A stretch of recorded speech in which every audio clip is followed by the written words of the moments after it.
क्या इमरान खान को पाकिस्तान की जेल में ही मार डाला गया है? सरकार और सेना क्या छिपा रही हैं? इमरान गायब कहाँ है? पाकिस्तान में इन सवालों पर बवाल मचा हुआ है। इमरान के परिवार से लेकर समर्थक तक सड़कों पर हैं। आसिम मुनीर चुप्पी साधे हैं। क्या यह पाकिस्तान में बचे खुचे विपक्ष को भी ख़त्म करने की साजिश है? आज इन्हीं सवालों के जवाब टटोलेंगे। नमस्ते, मेरा नाम है अंकुर और आप देख रहे हैं ललन टॉप का अंतर्राष्ट्रीय प्रसंगों से जुड़ा रोजाना का कार्यक्रम दुनियादारी। Brought to you by Sensodyne K. Sensodent, toothpaste for sensitive teeth. Imran Khan अगस्त 2023 से पाकिस्तान के रावलपिंडी की अडियाला जेल में बंद हैं। कुल 845 दिन हुए। करीब 1.5 बरस पहले 16 मई 2024 को आखिरी बार उनकी मौजूदगी सार्वजनिक तौर पर दर्ज हुई थी। तब इमरान कोर्ट में बयान दर्ज कराने के लिए वीडियो कॉन्फ्रेंसिंग के जरिए जुड़े थे। मार्च 2025 में इस्लामाबाद हाई कोर्ट ने एक आदेश में इमरान के वकील और परिवार वालों को उनसे मिलने की इजाज़त दी थी। तय हुआ था कि मंगलवार को परिवार और वकीलों के लिए और गुरुवार को दोस्तों सहयोगियों के लिए इनको इजाज़त दी जाएगी। इसका मतलब हुआ कि औपचारिक तौर पर फैमिली विजिट का दिन तय किया गया था, लेकिन हाल ही में जेल प्रशासन ने परिवार को मुलाकात की इजाज़त नहीं दी है। इमरान की तीनों बहनें अलीमा खान, नूरीन नियाजी और उज़्मा खान का कहना है कि 3 हफ्ते से उन्हें अपने भाई से मिलने नहीं दिया जा रहा है। इसके पीछे अडियाला जेल प्रशासन सुरक्षा कारणों का हवाला दे रहा है। 18 नवंबर को इसके खिलाफ इमरान की पार्टी पाकिस्तान तहरीक इंसाफ पीटीआई ने जेल के बाहर प्रदर्शन शुरू किया। इमरान की तीनों बहनें भी मौजूद थीं। इमरान की बहनों का दावा है कि प्रदर्शन के दौरान रावलपिंडी पुलिस ने उनके साथ बदसलूकी की, उन पर लाठीचार्ज किया, सड़क पर उन्हें घसीटा और फिर ज़बरदस्ती हिरासत में ले लिया। इसके बाद विरोध की आवाज़ और तेज़ हो गई। इमरान की बहनों ने पुलिस प्रशासन को एक लेटर लिखा कि ये सब कुछ हत्या की साजिश का संकेत है। यह खबर फैली तो जेल के बाहर सैकड़ों पीटीआई समर्थकों की भीड़ जमा हो गई, लेकिन सरकार ने कोई एक्शन नहीं लिया, कोई सफाई नहीं दी। फिर 26 नवंबर को अफगानिस्तान के अखबार अफगानिस्तान टाइम्स ने एक्स पर लिखा, पाकिस्तान आर्मी के एक भरोसेमंद सोर्स ने यह कंफर्म किया है कि इमरान खान की रहस्यमयी तरीके से हत्या कर दी गई है। उनकी बॉडी को जेल के बाहर ले जाया गया है। इसके बाद सोशल मीडिया पर कई पाकिस्तानी हैंडल्स से इसी तरह के दावे किए गए।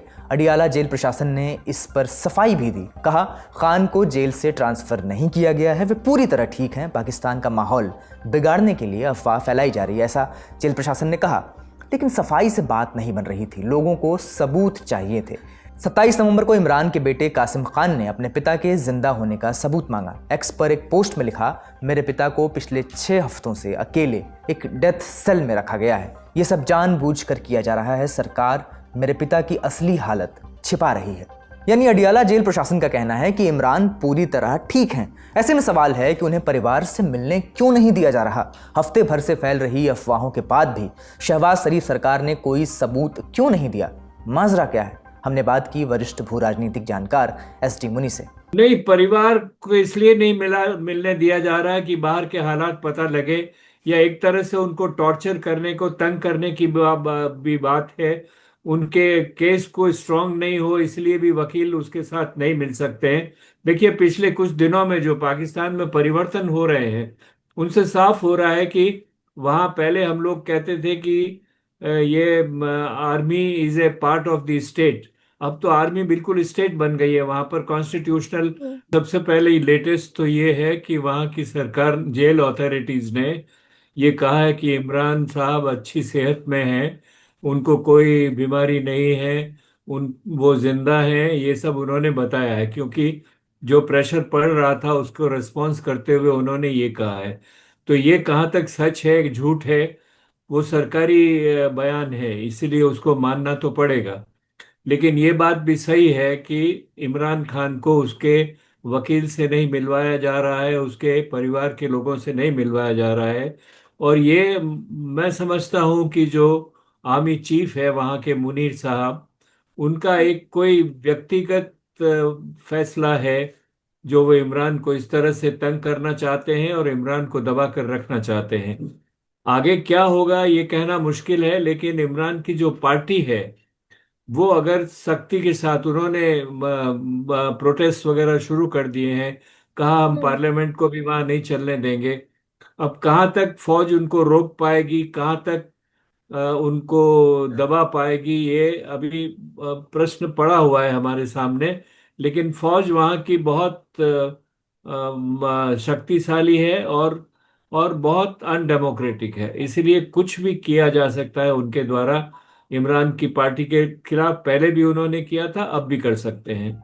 अगर ये अफवाहें सच हैं तो आसिम मुनीर ने पाकिस्तान का इकलौता बचा खुचा विपक्ष भी खत्म कर दिया है। इमरान खान पिछले 2 बरसों से सेना के खिलाफ सबसे बड़ी आवाज़ हैं। उन्होंने मिलिट्री एस्टेब्लिशमेंट को खुलेआम ललकारा है। हालांकि ये साफ नहीं है कि यह आवाज़ लोकतंत्र के लिए है या फिर सिर्फ इसलिए कि उनका साथ देने वाली सेना अब उनके सिर से अपना हाथ हटा चुकी है। कहा जाता है कि इमरान को सेना ने ही तख्त पर बिठाया था। 2010 के दशक की बात है। इमरान के सितारे गर्दिश में थे। 1992 में उनकी कप्तानी में पाकिस्तान ने पहली दफ़ा वर्ल्ड कप जीता था। उस वक्त तो इमरान का स्टारडम परवान पर था, लेकिन 60 की उम्र पार करते करते उन्हें लगने लगा कि ज़िंदगी में कुछ तो कमी है। वो सियासत में अपनी छाप छोड़ना चाहते थे। ऐसा मौका उन्हें कई बार मिला भी था। 90 के दशक में बड़ी पार्टियां उन्हें अपने साथ लेना चाहती थीं, उनकी शोहरत को भुनाना चाहती थीं, लेकिन इमरान ने उन्हें ठुकरा दिया था। अपनी पार्टी बनाई थी, पाकिस्तान तहरीक इंसाफ यानी PTI। वादा किया कि वो राजनीति की गंदगी साफ करेंगे, लेकिन पाकिस्तान का इतिहास 2 परिवारों की जागीर रहा है, शरीफ और भुट्टो। फिलहाल इन्हीं दोनों परिवारों से जुड़ी पार्टियां पाकिस्तान को चला रही हैं। पाकिस्तान में अपनी अलग पार्टी चलाने का मतलब था बरसों तक अकेले संघर्ष करना, लेकिन इमरान के पास शोहरत थी। 2011 से उन्होंने पूरे देश में रैलियां करनी शुरू की। इन रैलियों में लाखों लोग इकट्ठा होते थे। यहाँ से पॉलिटिक्स में उनका कद यकायक बढ़ने लगा था। इसका असर 2013 के आम चुनाव में दिखा। PTI को 35 सीटें मिली, लेकिन नवाज शरीफ की पार्टी पाकिस्तान मुस्लिम लीग नवाज PMLN के खाते में 166 सीटें आई थी। नवाज की सरकार बनी थी। नवाज पूर्व आर्मी चीफ मुशर्रफ पर मुकदमा चलाना चाहते थे। वो भारत के साथ रिश्ते मजबूत करने की इच्छा भी रखते थे। ये पॉलिसी जाहिर है मिलिट्री एस्टेब्लिशमेंट के खिलाफ जाती थी। इसने उन्हें असहज कर दिया। वे नवाज शरीफ को ठिकाने लगाने का रास्ता तलाशने लगे। तब उन्हें इमरान खान के रूप में बढ़िया विकल्प दिखा। फिर 2016 में पनामा पेपर्स लीक में नवाज और उनके 3 बच्चों का नाम बाहर आया। जुलाई 2017 में सुप्रीम कोर्ट ने नवाज को कुर्सी छोड़ने का आदेश दे दिया। कहा गया कि नवाज पर लगाए गए आरोप बेबुनियाद और कच्चे हैं, मगर तब तक खेल हो चुका था। एस्टेब्लिशमेंट को बहाना मिल चुका था। नवाज को कुर्सी छोड़नी पड़ी। जैसे ही नवाज मंच से हटे, इमरान का रास्ता साफ हो चुका था। उन्होंने ही नवाज सरकार के खिलाफ विरोध प्रदर्शनों की अगुवाई की थी। इसका इनाम उन्हें 2018 के चुनाव में मिलना था, मिला भी। एस्टेब्लिशमेंट ने खुलकर भी और पीछे से भी इमरान का साथ दिया। नतीजा सबके सामने था। PTI सबसे बड़ी पार्टी बनकर उभरी थी, मगर यह हासिल करने के लिए इमरान ने अपने ही पैरों पर कुल्हाड़ी मार ली थी। उन्होंने एस्टेब्लिशमेंट की उन सभी करतूतों पर तालियां बजाईं जिसका नतीजा एक दिन उन्हें भी भुगतना ही था। 2021 आते आते सेना से उनकी खटपट हो गई। इस खटपट से बहुत पहले इमरान की ज़िंदगी में एक शख्स आया था, नाम आसिम मुनीर। जून 2019 की बात है। इमरान नए प्रधानमंत्री बने थे। तब मुनीर ISI के डायरेक्टर जनरल थे। कहा जाता है कि मुनीर ने इमरान को उनकी पत्नी बुशरा बीबी के भ्रष्टाचार के सबूत दिखाए थे। इमरान को यह गुस्ताखी बर्दाश्त नहीं हुई। रिपोर्ट्स दावा करती हैं कि इसी वजह से मुनीर को उनके पद से हटा दिया गया। मुनीर सिर्फ 8 महीने ही ISI चीफ रह पाए। ये किसी भी ISI चीफ का सबसे छोटा कार्यकाल था। मुनीर के जाने के बाद लेफ्टिनेंट जनरल फैज़ हमीद नए ISI चीफ बनाए गए। इमरान और हमीद की जोड़ी जम गई। इमरान ने कथित तौर पर हमीद का इस्तेमाल अपने विरोधियों को दबाने के लिए किया। फिर अक्टूबर 2021 आया। पाकिस्तानी सेना प्रमुख जनरल बाजवा ISI चीफ बदलना चाहते थे। वो नदीम अंजुम को लाना चाहते थे, लेकिन इमरान फैज़ हमीद को ही रखना चाहते थे। उन्होंने नदीम अंजुम के नियुक्ति का नोटिफिकेशन रोकने की कोशिश की, जिद की, लेकिन आखिरकार सेना की चली। यहीं से इमरान और सेना के बीच की दरार खाई में बदल गई। फिर जब नए आर्मी चीफ चुनने की बारी आई तो इमरान ने एड़ी चोटी का जोर लगा दिया। वो कतई नहीं चाहते थे कि आसिम मुनीर आर्मी चीफ बने। उन्हें डर था कि मुनीर उनसे पुराना हिसाब बराबर करेंगे, लेकिन मुनीर आर्मी चीफ बन गए। इसके बाद इमरान ने सुलह की कोशिश भी की, लेकिन तब तक बहुत देर हो चुकी थी। सेना को समझ आ गया था कि इमरान अब उनके इशारों पर नहीं चल रहे, वो अपना अलग वजूद बना रहे हैं। मुनीर की अगुवाई में सेना ने कह दिया कि वो अब न्यूट्रल रहेगी, राजनीति में दखल नहीं देगी। इमरान के लिए ये साफ संदेश था कि अब सेना उनके सिर से हाथ हटा चुकी है। आखिरकार अप्रैल 2022 में इमरान की सरकार गिर गई, विपक्ष अविश्वास प्रस्ताव ले आया, इमरान को कुर्सी छोड़नी पड़ी। इसके बाद उनका बुरा दौर शुरू हुआ। पाकिस्तान मुस्लिम लीग नवाज पार्टी PMLN के शहबाज शरीफ प्रधानमंत्री बने। अक्टूबर 2022 में चुनाव आयोग ने इमरान को भ्रष्टाचार का दोषी ठहराया। संसद की सदस्यता रद्द हुई। मई 2023 में इस्लामाबाद की कोर्ट में उनकी पेशी थी, वहीं से गिरफ्तार कर लिए गए। आरोप था कि उन्होंने पत्नी बुशरा बीबी के साथ मिलकर 2018 में 7 अरब पाकिस्तानी रुपए की ज़मीन एक रियल स्टेट टाइकून से रिश्वत में ली, बदले में उसका जुर्माना माफ़ करवाया। इसके लिए उन्होंने एक ट्रस्ट बनाया, कथित तौर पर इसका नाम था अल कादिर ट्रस्ट, इसलिए उसे अल कादिर ट्रस्ट केस के नाम से जाना जाता है। इमरान की गिरफ्तारी के बाद पाकिस्तान में हिंसा भड़क गई थी। PTI समर्थकों ने सेना के ठिकानों पर आगजनी की थी, 8 लोग मारे गए थे। 2 दिन में इमरान रिहा हो गए। सुप्रीम कोर्ट ने उनकी गिरफ्तारी को गैर कानूनी करार दे दिया। लेकिन इस बीच जो हिंसा हुई उसके बाद इमरान पर आतंकवाद के मुकदमे शुरू हुए। फिर 5 अगस्त 2023 को इमरान को 3 साल की सज़ा मिली, साथ में 5 साल के लिए राजनीति से बैन मिला। इल्ज़ाम था कि उन्होंने प्रधानमंत्री रहते हुए 14 करोड़ के सरकारी तोहफे बेच डाले। इसके बाद केस पर केस चलते रहे। जनवरी 2025 में उन्हें अल कादिर ट्रस्ट केस में 14 साल की जेल हुई। वहीं बुशरा बीबी को 7 साल की, दोनों अब भी कैद हैं। इमरान पर कुल 100 से ज़्यादा केसेस हैं। इनमें कुछ में उनको बेल मिली है, कुछ में नहीं मिली है। उनकी पार्टी PTI का दावा है कि ये सब कुछ एक साजिश है, इमरान को सियासत से बाहर करने की प्लानिंग है। लेकिन जेल में होने के बावजूद इमरान की पकड़ पूरी तरह ख़त्म नहीं हुई थी।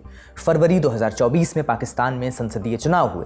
इस दौरान PTI को बैन कर दिया गया था। इमरान ने अपने कैंडिडेट्स निर्दलीय उतारे थे, फिर भी सबसे ज़्यादा सीटें उन्होंने जीती। हालांकि बहुमत से दूर रह गए और PTI के 6 प्रतिद्वंदी पार्टियों ने एकजुट होकर नई सरकार बना ली। शहबाज शरीफ फिर से प्रधानमंत्री बने। PTI इस चुनाव को अवैध बताती है और इसे निरस्त करने की मांग भी करती है। 2024 के चुनाव में PTI समर्थक उम्मीदवारों ने सबसे ज़्यादा सीटें जीती थीं और यही बात पाकिस्तानी हुकूमत को खटकती है। उन्हें समझ है कि जनता में इमरान की पॉपुलैरिटी कम नहीं हो रही है।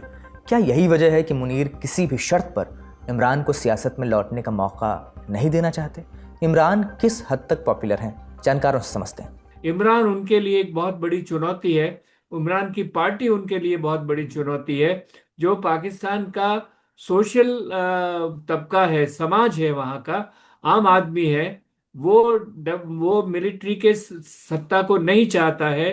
वो अभी भी जनतंत्र चाहता है, लेकिन उसको दबाए रखने के लिए इमरान को दबाए रखना उनके लिए जरूरी है। मुनी इसलिए डरते हैं कि इमरान उनके लिए चुनौती है। इमरान को पहले फौज ने इस्तेमाल किया था, उस वक्त आसिफ मुनीर नहीं थे, दूसरे लोग थे। लेकिन ये फौज की पुरानी आदत है कि एक पार्टी को उभारती है, दूसरी पार्टी को दबाने की कोशिश करती है। उस वक्त नवाज शरीफ को हटाना था। नवाज शरीफ उनके लिए बड़ी चुनौती थी। फिर इमरान होके आ गए। जब इमरान उनके लिए चुनौती बन गए तो इमरान को हटा दिया। अब शहबाज आ गए हैं। जिस दिन शहबाज चुनौती बन जाएंगे, शहबाज को हटा देंगे, फिर किसी नई पार्टी को लेंगे। तो ये पुरानी स्ट्रेटेजी है। उसी स्ट्रेटेजी में उन्होंने इमरान को सपोर्ट किया था। और अब इस वक्त इमरान के ऊपर थोड़ी भी नरमी दिखाना उनको लगता है कि पाकिस्तान की जनता जो है वो इमरान के पीछे ज्यादा आएगी और इमरान ज्यादा शक्तिशाली हो जाएगा। यही वजह है कि इमरान के ऊपर इतने सारे बंधन लगाए जा रहे हैं और इमरान को इस हालत में रखा जा रहा है कि जहां ना कोई उसे देख सके, ना कोई उससे बात कर सके। अगली खबर पर बढ़ने से पहले कुछ फैक्ट्स देख लीजिए। पाकिस्तान में अब तक 5 प्रधानमंत्री ऐसे रहे हैं जिनको सत्ता का स्वाद चखने के बाद जेल की रोटी भी खानी पड़ी। पहला नाम जुल्फ़िकार अली भुट्टो। 1977 में ज़ियाउल हक ने तख्ता पलट के दम पर सत्ता हथिया ली। इसके बाद जुल्फ़िकार अली भुट्टो को कैद किया गया। हत्या की साजिश का मुकदमा ठोंका गया। 1.5 बरस बाद फांसी दे दी गई। माना जाता है कि ये सब ज़ियाउल हक से दुश्मनी का नतीजा था। दूसरा नाम बेनज़ीर भुट्टो। जुल्फ़िकार अली भुट्टो की बेटी। ज़ियाउल हक के राज में उन्हें बार बार जेल भेजा गया। 1985 में 90 दिन के लिए उन्हें घर में नज़रबंद किया गया। सन 1988 में वो पाकिस्तान की पहली महिला प्रधानमंत्री बनी। 1999 में उन्हें 5 साल जेल की सज़ा दी गई। 2007 में उनकी हत्या कर दी गई थी। तीसरा नाम नवाज शरीफ। सबसे लंबे समय तक पाकिस्तान के प्रधानमंत्री रहे हैं। 1999 में तख्ता पलट की साजिश रचने के जुर्म में 10 साल का निर्वासन मिला। 2011 में लौटे। 2013 में फिर प्रधानमंत्री बने। 2018 में उन्हें 10 बरस की सज़ा दी गई। बाद में मेडिकल ट्रीटमेंट के लिए जेल से बाहर जाने की इजाज़त भी मिली। चौथा नाम शाहिद खकान अब्बासी। शाहिद अगस्त 2017 से मई 2018 तक प्रधानमंत्री पद पर रहे। जुलाई 2019 में उन्हें भ्रष्टाचार मामले में उनकी गिरफ्तारी हुई। 7 महीने की जेल हुई। पांचवा नाम इमरान खान का है। तो इमरान खान का क्या होगा, या यूं कहें कि उनके साथ क्या हो चुका है, ये तो आने वाले वक्त में पता चलेगा, लेकिन हम सबको पता है कि इन सब के बीच एक ही भूमिका स्थायी रहेगी, वो है किंग मेकर की, मिलिट्री इस्टेब्लिशमेंट की, आसिम मुनीर की। फिलहाल सुर्खियों की बारी। 4-5 दिसंबर को रूस के राष्ट्रपति व्लादिमीर पुतिन भारत आ रहे हैं। पुतिन यहाँ प्रधानमंत्री नरेंद्र मोदी और राष्ट्रपति द्रौपदी मुर्मू से मुलाकात करेंगे। इस बारे में पुतिन के ऑफिस क्रेमलिन ने अभी यही बताया है कि मुलाकात के दौरान कई सरकारी और कारोबारी समझौते साइन होंगे। पुतिन आखिरी बार दिसंबर 2021 में भारत आए थे। कुछ ही महीने बाद फरवरी 2022 में यूक्रेन जंग शुरू हो गई थी, यानी अब 3 बरस बाद वो लौट रहे हैं और रूस यूक्रेन जंग के बाद पहली बार ये हाई स्टेक विजिट हो रही है।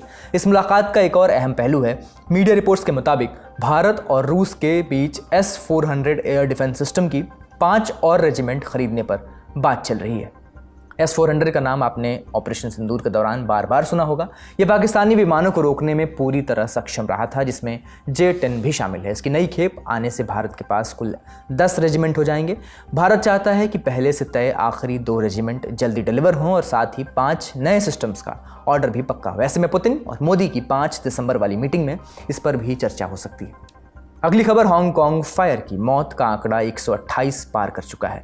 79 लोग घायल हैं, करीब 300 लापता हैं। हुआ क्या था, संक्षेप में बताते हैं। हांगकांग के ताइपो ज़िले में 8 टावरों वाला एक बड़ा हाउसिंग कॉम्प्लेक्स है, वोंग फुक कोट। यहाँ 4600 से ज़्यादा लोग रहते हैं। 26 नवंबर की दोपहर यहाँ आग लगी और देखते ही देखते बांस की मचान और हरी जाली ने आग को हवा दे दी। पूरा ढांचा एक चिंगारी से धधकती दीवार बन गया। अब अपडेट यह है, करीब 2 दिन बाद फायर ब्रिगेड ने ऑपरेशन खत्म कर लिया है। जली हुई इमारतों के बाहर कुछ परिवार राख में अपनों को पहचान रहे हैं, तो कुछ अब भी फ़ोन हाथ में लिए बस इंतज़ार कर रहे हैं कि कोई खबर आए। हांगकांग के चीफ एग्जीक्यूटिव जॉन ली ने कहा है वो लोगों की मदद के लिए 300 मिलियन हांगकांग डॉलर यानी करीब 344 करोड़ रुपए का फंड जुटाएंगे। चीन की कई बड़ी कंपनियों ने दान देना शुरू कर दिया है।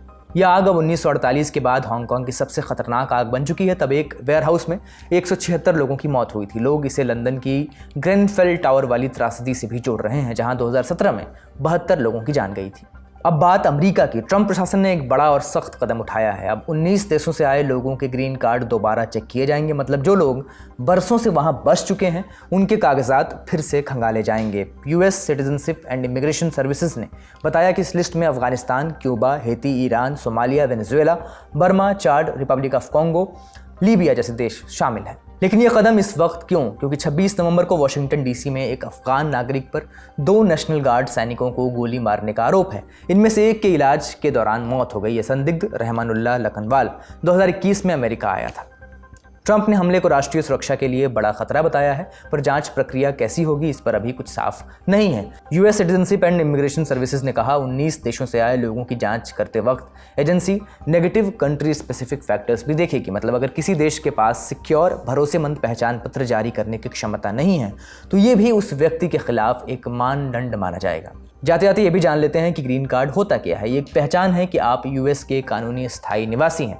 ये सीधे असाइलम या रिफ्यूजी वाले प्रोग्राम जैसा नहीं होता। हालांकि जो भी शरणार्थी अमेरिका आते हैं, उन्हें 1 साल बाद ग्रीन कार्ड के लिए आवेदन करना ही पड़ता है। आज का दुनियादारी यहीं समाप्त होता है। अपना और अपनों का ख्याल रखिए। शुक्रिया, शुभ रात्रि।